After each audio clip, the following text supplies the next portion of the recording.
Well, hello, Dirtfish Rally friends. It's the end of day one here at Rally Portugal, and my goodness me, what a dramatic day we have had out there.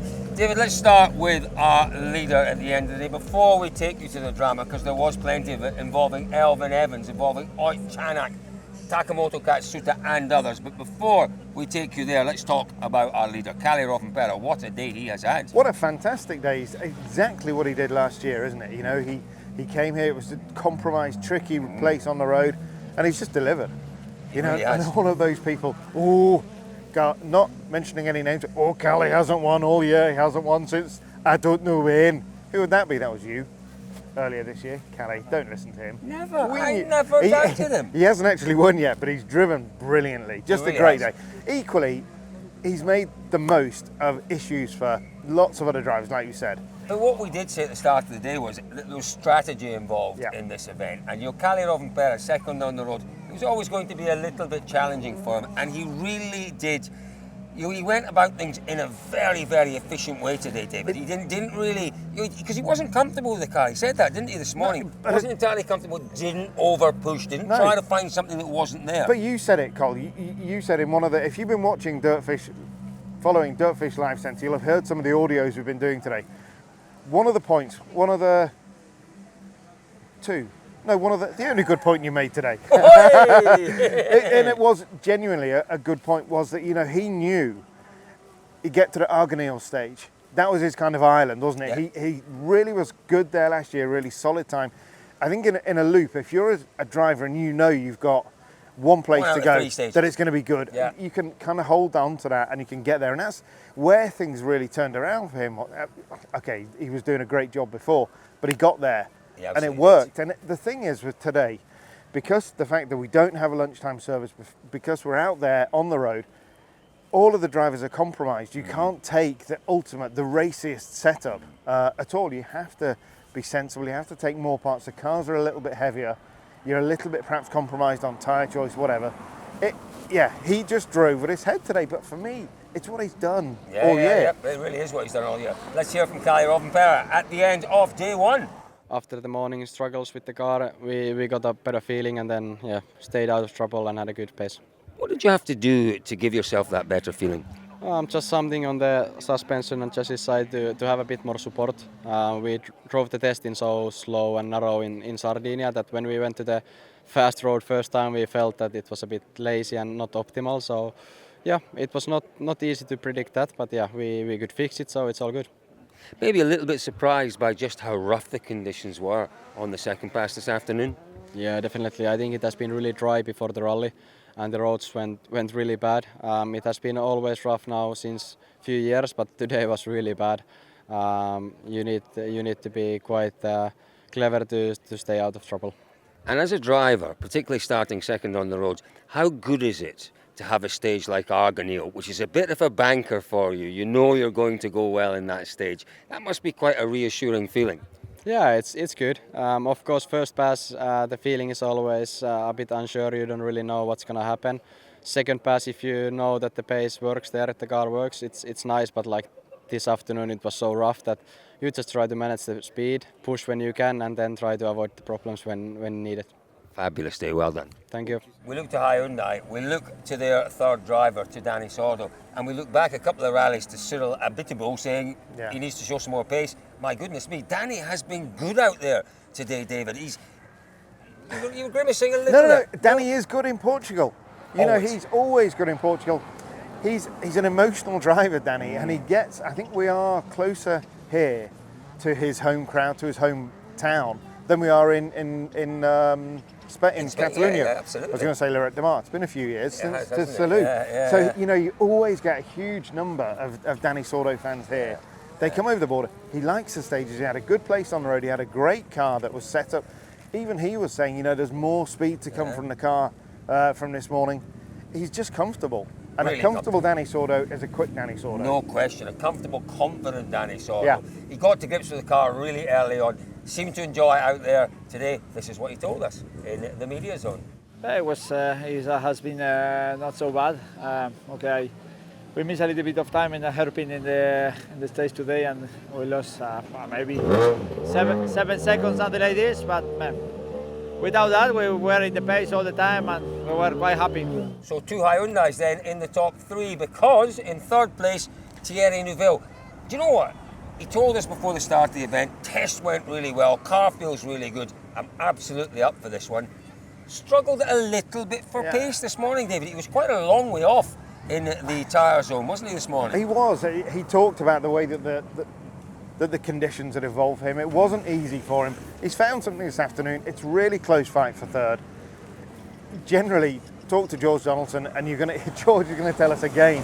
Friday mornings, Thierry doesn't do it on Friday morning. The weekend is his time. Let's see, he can still win this rally. But we've said this so many times. If you've listened to the podcast, listened to David and I talking about it, it is a bit strange. It is a little bit strange the way that Thierry Neuville takes a little while to get into things. And once he gets onto it, once he finds that confidence, once he finds that way of handling the car, dealing with the issues that are there, my goodness me, he can drive through them. And we've seen that this afternoon, haven't we? Well, yeah, and also we've seen him have problems here. The stage that Elvin crashed on this evening, we've been there at the side of the road with Thierry. Absolutely, last year, he rolled, didn't he, 2 years ago. We caught up with Thierry just a few moments ago. I would say Reiter disappointed about today. We expected definitely more, but it wasn't to be. The things didn't come together. The feeling wasn't that good. Let's say the confidence wasn't there. Yeah, so we struggled a bit. 2 damaged tires this afternoon, so it made it more difficult to fit the tires, the good tires on the car to finish the loop. Little things, and at the end, still P3, but definitely far of the pace we hope to be. It's maybe a little bit too early to start asking these questions, but it is Danny that's in front of you. I guess you won't be pushing too hard to get past him. You won't be taking any risks. Well, I try for sure. Yeah, I know, but we know that if Sunday lunchtime, if Danny's in front of you, you'll swap them over. Behind, there's also some people pushing. So at the moment, if it continues like today, I will wait or struggle to stay 3rd and fight for 2nd. That's for sure. What do you have to do tomorrow then to give yourself a better chance of staying in 2nd or 3rd? I don't know. The feeling wasn't that good. I don't know. It was the change of the surface between the recce and the race today. It was rougher than expected. So small little things made me hesitating a lot. I never dared to attack through the rough, to push. And small changes on the car, maybe to get some more traction tomorrow. They're very different stages tomorrow, aren't they? The character's very different. Are you expecting them to suit you better? It's hard to say. Usually I have been on a good speed on those stages as well, but today it wasn't our day. So small changes tomorrow, which I believe could help. It seems like with Danny and the Sapeka it was working, so I will go a bit more in that direction, and if it works, should be fine. So there we go, that is our top 3 at the end of day 1. But David, we have to talk about the drivers who sadly have had difficult days out there. Let's start with the guy who led them all out into the first stage this morning. The man who was leading the championship, Elvin Evans. He had a really big one in stage 7, didn't he? He did, yeah. It looked like a really quick section into a long left-hander. It was a very, very difficult, hard accident to understand from our side, because we arrived there and it obviously had all happened. It was a really tricky day for Elvin, full stop, wasn't it? And that's just about the last way that he wants to end it. He was probably, who knows? I would imagine he's trying to push on that a little bit more. I don't know. It was just a really difficult day, and that's the saddest way to see it end for him. Yeah, it was a big shunt, thank goodness. Elvin and Scott Martin both absolutely fine. Hard to believe when you see the pictures of the car, but absolutely fine. And fingers crossed, we will see them back tomorrow. Just keep a little eye on dirtfish.com. As soon as we get confirmation of that, or otherwise, we will let you know. The other driver who is still very much in the hunt for a good point scoring finish, but it could have been so much better. The man who was leading the rally after 3 stages, Oyt Tanak, problems with a puncture this morning, David, or this afternoon. This afternoon, a tricky one. The tyre remained, it wasn't inflated, but it remained on the rim, didn't it, the left front. I think, Tanak was leading, but you've got to talk about both M Sport Ford cars, Lube Well, I was and going to come Tanak. to Lube. So, Lube's I had mean, a great day, hasn't he? really strong Really day, great day. for M Sport. They've done tremendously well. They've shown great pace, and this is a good leveler here because they've got cars sort of staggered through the field. Tanak was in a medium position. Lube was in a good position. They've both shown well. Lube for me has done really well this afternoon. He had a little issue this morning. Yeah. Easy for a young, inexperienced driver to get absolutely knocked out of his stride, but he didn't. He got back on it this afternoon and was quick, genuinely quick out there this afternoon. The other driver we want to talk about quickly, Takamoto Katsuta. He had to take never really this morning. Never got into the rally, did he? Never got a chance. He was running well. Again, he'd started in a nice place on the road, and we certainly could have expected him up around the top 3 this evening. But yeah, an issue with the engine, with electronics. We're not sure what exactly. Actually, we are. Go to dirtfish.com. Stories all there. Only one other driver. We might as well talk about them all because there were only 8 of them. Esa-Pekka Lappi, David. Maybe not the day he was looking for, but good. Not a dreadful Good this day. afternoon. Good this afternoon. Yeah, no.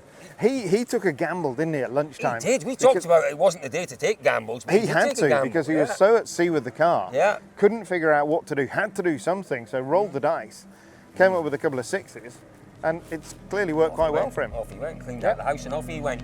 Folks, it has been a really dramatic day out here, as it tends to be on day 1 in Portugal. What do we have in store for us tomorrow? Well, we've got a really long day, close on 150 kilometres tomorrow, so there'll be plenty of action, different stages. We were south of Porto today. Tomorrow we go north of Porto. They're very different in character. They are still enormously challenging, David. Absolutely, 100%, colleagues. Yeah, like you say, maybe not quite as rough. Nope. But as technical, as twisty, and just as challenging for me. So a really entertaining day here in Portugal on day 1. Join us again tomorrow for day 2 of Rally Portugal. And stay tuned all day long. Dirtfish Live Centre. Don't forget where you can find it. Dirtfish.com, drop down menu, Dirtfish Live. That's where you'll find us. See you tomorrow, folks.